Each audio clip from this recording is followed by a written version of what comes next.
Good evening everyone, welcome back to another video. One day after the ultimatum of Donald Trump for Hamas that they need to hand in all of the Israeli prisoners of war in Gaza on Saturday, otherwise they will face hell, it doesn't seem like anyone is taking the tensions down and things are escalating even further, at least when it comes to the statements. Apart from the statements, things are happening behind closed doors as well, and more revelations are coming that are very dangerous when it comes to the escalation, not only between Israel and Hamas, but also between Israel and Egypt and other states as well. However, we're going to start off with the West Bank. Today there was a revelation in Haaretz newspaper that the Central Command in the Israeli army, they started to give new orders for the Israeli terrorists inside the West Bank. What are these orders? These orders are very similar to what they gave them in Gaza. Shoot to kill. Shoot everyone, even if they're not a suspect, anyone working in the fields, any farmer, anyone walking, because they might be planting a bomb, they might be doing something. This is leading to an increased death toll when it comes to the civilian population. Today, another female was killed by an Israeli planted bomb next to her house, on her door, without telling the house owners. She was killed and her father was critically wounded. Yesterday, a pregnant woman was killed. More and more barbarism coming from Israel, destruction of roads for no reason whatsoever in Jenin and other parts of the West Bank. And these things are happening now at an increased level without adequate coverage for the suffering of the people. Over 50,000 people were forcibly expelled from Jenin. You're talking about things that are similar to the ethnic cleansing of Gaza, with the reports of Donald Trump now that he wants to displace the Palestinians and send them to so many countries, but primarily Jordan and Egypt. Which leads me to Jordan. The Jordanian king, he had a visit to the United States during which he met with Donald Trump. Donald Trump was again reiterating about the importance that Jordan would take in some Palestinians that would be displaced from Gaza. However, the Jordanian king did not have a very clear approach when it comes to the plan of Donald Trump. As a matter of fact, he was complimenting him, saying that, you know, he's a man that can bring peace and we need to stand by him. When it comes to accepting Palestinians, he confirmed that they're able to take 2,000 Palestinian children, but with relation to the ethnic cleansing of the Palestinians altogether from Gaza, he said that we need to see what Egypt has to say and what the Arab states have to say as well. This is a very important thing here. This is a very important development. The Egyptian president received an invitation to visit the United States by Donald Trump. He received this invite alongside the King of Jordan. The King of Jordan is there. The Egyptian president refused to visit the United States. These are the reports that are coming now. However, his foreign minister went there a few days back. His foreign minister went and met with Marco Rubio, during which he said that we need to work on rebuilding Gaza, but rebuilding Gaza with the people inside it. And according to reports, Egypt proposed two plans for the American side to rebuild Gaza with the population inside it. And they're showing outright rejection when it comes to the United States plan to expel the Palestinian population and give them a piece of land in Egypt, give them a piece of land in Jordan and in other places too. But this is something that did not happen previously, especially with the relations between Egypt and the United States. An Egyptian president receiving an invitation and him rejecting it outright. This is leading to an escalation. There's very much heat involved now in the relations between Egypt and the United States, let alone with Egypt and Israel. How is that translating on the ground? On the ground, it's translating with increased presence of Egyptian forces in the Sinai Peninsula. Not only Egyptian presence, now we had a revelation from Egypt that they had a massive drill for their armed forces in Rafah, you're talking about a drill next to the Gaza borders. That means it's also close to the Israeli borders. And this is not the first drill coming by Egypt. This is one of many drills that happened in Sinai, but now they're getting closer to the borders with Gaza and the borders with Israel, and this is raising concerns with the Israeli side to a level where they're raising it with Egypt as well. So in the previous round of negotiations, when the Israeli delegation went to Egypt, they spoke about all of the options when it comes to Gaza, displacing the population, the next phases of the ceasefire, what's going to happen. But one of the key things that they mentioned in that meeting was the fact that why are you having so many forces inside of Sinai? What's happening? You have heavy equipment inside of Sinai, and well, what's the deal exactly?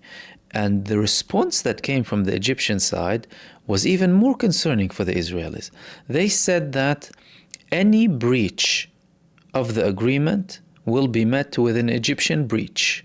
An agreement of the Camp David Accords, the agreement when it comes to Gaza. This was following a statement and talks about the withdrawal of Israel from the Philadelphia corridor. The agreement states that on day 50, with the ceasefire, whether we're already in phase 2 or if we are ending with phase 1 and there's a delay and we're going into phase 2, Israel has to withdraw on day 50.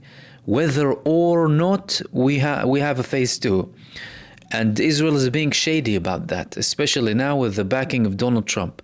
Egypt told them any breach from your end will be met with an Egyptian breach. That is leading to an escalation with the United States as well. Not only is the Egyptian president refusing to go and meet Donald Trump in the United States, which indicates a massive problem between the United States and Egypt, and an outright refusal of Egypt for the plan of the United States to displace the Palestinian people. This is leading Donald Trump to actually consider sanctions when it comes to Egypt. He was asked about the possibility of sanctions if the Egyptian side refuses to have this agreement implemented when it comes to the Palestinians. And he said, yes, that's on the table. But Egypt already has a plan. That's the thing that people need to understand. Egypt already faced this since 2008. And in recent years, they had threats to remove the military aid that they get every year. That led them to diversify and have dealings with other countries too. Egypt can simply go to China and Russia and cover the gap that they're facing with the United States, because 1 billion, just 1.3 billion when it comes to Egypt and its economy are not that massive when it comes to big numbers. Egypt is a very large country. And the problem is that Donald Trump is not only threatening with the cutting of the aid. Donald Trump is referring again to the Egyptian president as the general. So in his statements and his approach towards Egypt and its president, he is actually trying to strip the legitimacy of the Egyptian president. This could mean that we're not only talking about stopping the aid here, it's about having sanctions. Not just cutting aid, having sanctions. Having sanctions is something very significant if you want to play with financial problems when it comes to Egypt. But again, Egypt clearly has a plan B that they are willing to accept. And that's why they are still moving ahead with their position to refuse the displacement of the Palestinian people. This is a pillar when it comes to the foreign policy of Egypt, and now they're reiterating it. And although Egypt as a country, they only want to solve things in general in a diplomatic manner, politically, through negotiations, they are seeing that there's a side here in the United States that is acting like a bully and escalating and trying to impose his will on everyone. Which leads us to this side. Donald Trump has been making contradictory statements. Firstly, he said, we're going to buy Gaza. And then he said, we're going to control Gaza. Today he's saying, we're going to control Gaza, but without buying Gaza. Before that, he said, we're not going to send troops in. And now he's saying, we're gonna implement hell. What does he mean by hell? And how can he have so many contradicting statements all at once when it comes to Gaza? Either buy or control, either you send forces or you don't send forces. What are you threatening exactly with? These indications and these statements from Donald Trump indicate that the man is not entirely sure of his sayings. The man is not entirely sure from what he's talking about, and his proposals, it's clearly unsubstantiated. And we're listening to someone with open threats like that, who's getting offended by the approach of Hamas. And we're seeing a visible and clear message coming from the United States and Israel that reflect the level of frustration of the Hamas position. You're talking about arrogant powers, and they are threatened by a small group inside of Gaza. Can you comprehend that? Gaza, this small tiny place that has been bombarded for the past 15 months, is taking a strong position when it comes to the ceasefire and when it comes to the United States. This shows you how small the United States is and how small Israel is in comparison to Gaza. Yes, Gaza might be small in terms of size and the people destroyed, they're not that capable in terms of power. But these positions leading the US president to be so frustrated to a level where he today said, oh, Hamas, they're acting like bullies and it's not going to work. And they're going to see when all hell breaks loose. They're acting like bullies. The only one acting like a bully is himself, acting like a bully against everyone, not just the Palestinian side. So all of that is very important. But there are people in Israel who believe that this is just a move coming from Hamas to add to the pressure so that Israel can comply. And some figures in Israel and many analysts in Israel are saying that the problem actually lies from the Israeli side. We're having so many problems with the statements of Benjamin Netanyahu. The statement of Donald Trump are not helping. And their analysis is saying they know that Hamas is having this move because Israel is not intending to go into phase 2. So from their perspective, they're blaming Netanyahu for the Hamas move, his public statements about continuing the war and the breaches of the ceasefire. And the result is Hamas is understanding Israel does not have an intent to move on with phase 2. Therefore, why should I release more prisoners to them? This is their line of thinking. And this is what the Israeli analysis is saying, and multiple analysts inside of Israel are saying. So clearly some of them are seeing what's happening. However, Benjamin Netanyahu is continuing with his tone. And again, with the tone of Benjamin Netanyahu and with some of the statements that are coming from Israel, many of them have contradictions. Netanyahu is saying if they don't release prisoners on Saturday, we're going back to a full-scale war up until we have a decisive strike on Hamas. Prisoners, not all of them, like Donald Trump stated. And then we're going to continue up until we eliminate Hamas and have a decisive attack against Hamas. Then conflicting reports coming from his office is that no, actually Hamas might release all of them before Saturday. Other statements saying that no, 2 or 3 might be released on Saturday and then we're going to see the release of the rest. Clearly some of the statements are trying to please the Israeli public, applying pressure to go ahead with the ceasefire agreement so that all of the Israeli prisoners of war can be released. And other statements are trying to remain shady so that they can apply pressure on Hamas so that Hamas can actually believe that, hold on a second, we are actually going to face an Israel war. And from Hamas's perspective, they are not bothered by the Israeli statements or the statements of Donald Trump. Hamas reiterated again, no one will force us out of our land. This is our land here, and these threats are not worrying us. As a matter of fact, they also have a statement saying the plan to expel the people of Gaza will not succeed and will be met with a united Palestinian, Arab, and Islamic position as well. The tone of Hamas when it comes to the position of Arab and Muslim states has been to a very large extent critical during the genocide for the lack of enough action coming from the Arab and Muslim countries to support Gaza. Now they're speaking with a more confident tone. Why is the confident tone? Clearly they're saying that these threats of Donald Trump are bringing the Arab states together, are causing frictions between the United States and Egypt and Jordan and even Saudi Arabia too.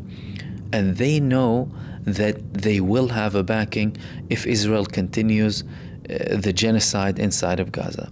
Who do they have a backing from? Well, they have the basic support from Ansarullah and from other resistance fronts, and also Iran. We're going to talk about that in a second. But before that, there's an Arab summit that's going to take place in Cairo at the request of Egypt. All of the Arab countries are going to be present, including Syria too. They're going to be discussing a position, having a position against the United States and its plan to expel the population of Gaza. Many outcomes can come out of this summit. So far, the Arab summits have been nothing but condemnation, and we condemn and we ask the international community and this and that. However, there have been more strong statements recently from multiple Arab states that indicate we could be seeing a stronger position. Could this stronger position from the Arab countries indicate any moves, any actions that they can take? Probably. If not, it's going to be a problem. It's going to be problematic for the Egyptian position, and it's going to be problematic for them, because then Donald Trump will view it as a case of, hold on a second, I can bully them and they will submit to my will, no problem. So the Arab states must take a very strong position to stop this arrogance coming from Israel and from the United States. When it comes to Ansarullah made two very important statements today. One of them was from the government of Ansarullah, and the other one was from Abdul Malik al-Houthi, the leader of Ansarullah. What did he say? He said, Mr. Trump, you ignorant fool, the honorable people of Gaza will not sell their homeland. The hand is on the trigger if the enemy breaks its promise in Gaza or Lebanon. The hand is on the trigger when it comes to Ansarullah, meaning that once Israel begins the war again in Gaza, and this time they also said in Lebanon too, our hand is on the trigger. Based on the previous actions from Ansarullah, we're expected to see immediate action. What action? To what extent? This is where the clarification came from the government of Ansarullah in Yemen. They said any aggression on the Gaza Strip will be met with Palestinian steadfastness and Yemeni escalation on all possible levels. If you recall, during the genocide, Ansarullah in Yemen had multiple phases to the escalation. They had phase 1, 2, 3, 4, up until we reached phase 5. And they escalated in terms of the geographical scope of attacks. They escalated with the weapons that they used. They escalated with the targets. And they escalated with the quantity and consistency of attacks. Up until we were facing attacks on every day on Israel. Hypersonic, ballistic missiles, drones, and cruise missiles, modified cruise missiles, everything. They shut down Eilat port. Eilat port declared bankruptcy because of Ansarullah. Ansarullah expelled 4 US aircraft carriers. These terror aircraft carriers that go there to bully everyone across the world. Ansarullah in Yemen expelled 4 of them. And if Ansarullah in Yemen did that, and that's a very dangerous risk for the coming period too, especially when it comes to the genocide coalition, because for the past few weeks since the ceasefire, the ships were moving normally. United States, Britain, other countries too. Are they going to go into a position where they go back to attacks from Ansarullah? This is not just about Israel, but this shows you the extent that these countries go to protect this genocidal entity. Especially Donald Trump, who's being mocked now all across social media. Where is your America first? So far since you began your term, we've seen nothing but Israel first. Submitting to the Zionist demands, acting more Israeli than the most fierce Zionist, becoming a bootlicker for Benjamin Netanyahu, all sorts of stuff, and that's visible. That clearly signals that they prefer Israel to their own interests.